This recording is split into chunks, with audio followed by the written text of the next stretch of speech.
Have you ever felt like you were the only person experiencing something? And that if you're the only one experiencing it, it must not be that big of a deal. And in some instances, not even real. So then you get caught in this loop, right? Either it's not real and you're crazy, or it is real, but it's not that big of a deal and you're crazy. That if everyone somehow was sharing their stories, they could validate your own feelings, your own experiences. Well, I'm here to tell you that what you're experiencing is real, that you're not crazy. And here are your stories.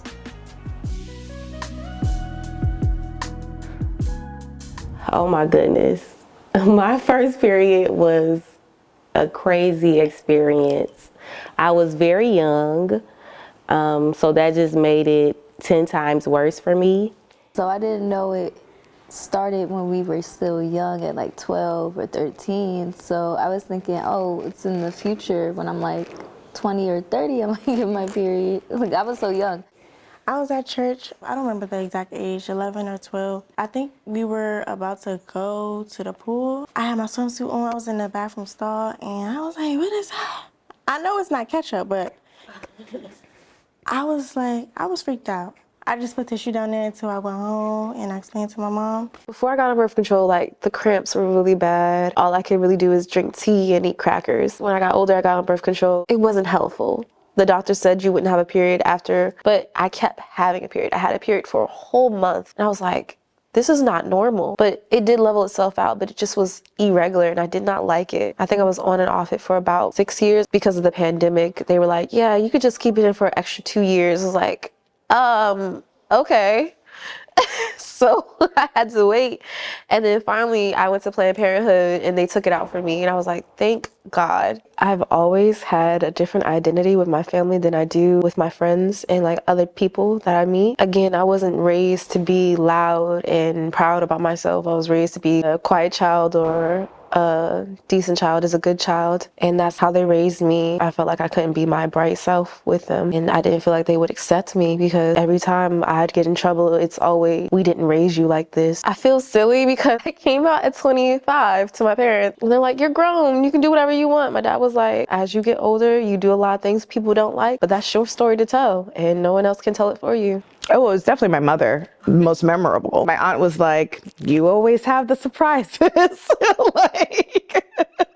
The only family member that did not, quote unquote, like accept it was my other aunt. She's one of those Christians who doesn't believe in a lot of things, you know, none of the drinking, none of the worldly music. So having a girlfriend is not acceptable behavior. Because of that, my mother has not invited her to any of the family holiday dinners. I will give this to my mother. She stands 10 toes down for me. She's like, if you don't accept my daughter, you don't need to be in my house, period, full stop. I think that as the queer community, we need to love each other more, see each other more, be there for each other more. Sometimes it can feel very lonely being queer, trans people, being attacked. Now more than ever, when there's so much division and so much hatred and so much evil happening in the world, I think it's really, really important for us as a community, to really, really be there for one another. The whole thought of being pregnant, like, that shook me alone. Going through with the pregnancy, and that was like really hard. I never went through those changes in my body before, so it was just like, I don't know how to deal with this. Giving birth was actually smoother than I expected it to be, but the after, getting adjusted to having a child, oh my God, a baby. I'm kind of sort of a single mother now. Well, I guess I am a single mother. It's really hard, like, and I really underestimated how hard it really is. But I do love motherhood though, nonetheless. When I became pregnant, I was just 21. That was me taking off, you know, starting working more and, you know, just excelling and trying to find a career. And it just all came to a stop because motherhood is like the most important thing you have to do. When I was pregnant, I felt like I was at the height of life and living and experiencing. I've always wondered about what it felt like So when I got pregnant, I was just like, this is a no-brainer. I always thought that it was going to be amazing, and it far exceeded what I ever expected. Kind of indescribable to me. I try to do my best, but for me, there's nothing like that feeling. And then seeing your child for the first time,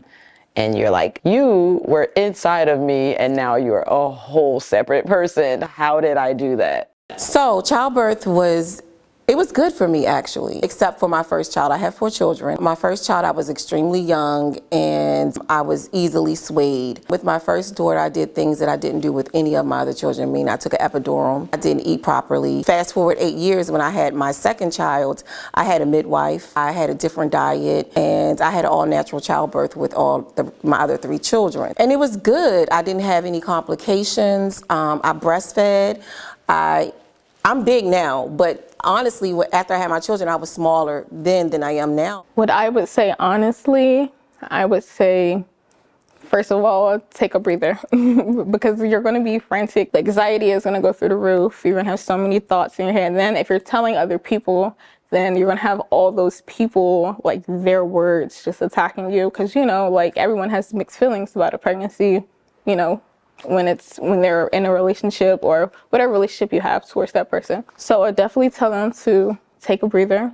I will also tell them to talk to someone like a therapist, you know, like I feel like talking to someone that really knows how to regulate emotions and help you guide like the way to your goal. You definitely need that. You don't have to be strong all the time. You don't always have to hide your emotions or hide your feelings. You even talking with somebody else could even help them or help each other. And I was to talk to myself then. First thing I would tell her is your life is not over. If anything, it's just a new beginning in a new way, instead of just feeling like you got to handle everything alone. One of the things I dealt with a lot and still do was depression. And that's another thing that I was also like worried about was the postpartum depression, which is also something I had to learn. The depression part was something that was very difficult. And it's like when you're pregnant, you have more hormone on top of already having something like that makes things extremely difficult. And then trying to handle it by yourself, I would tell myself, you know, try some therapy or something, because there are other resources for that as well. But yeah, that's something that I would definitely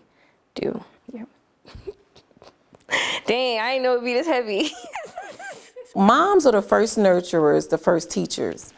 And you know, biologically, we all have this maternal connection to our mothers, and mothers are the ones who really, my opinion, according to the Bible and how I was raised, are the first people to give children their insight on how they're supposed to conduct themselves in society.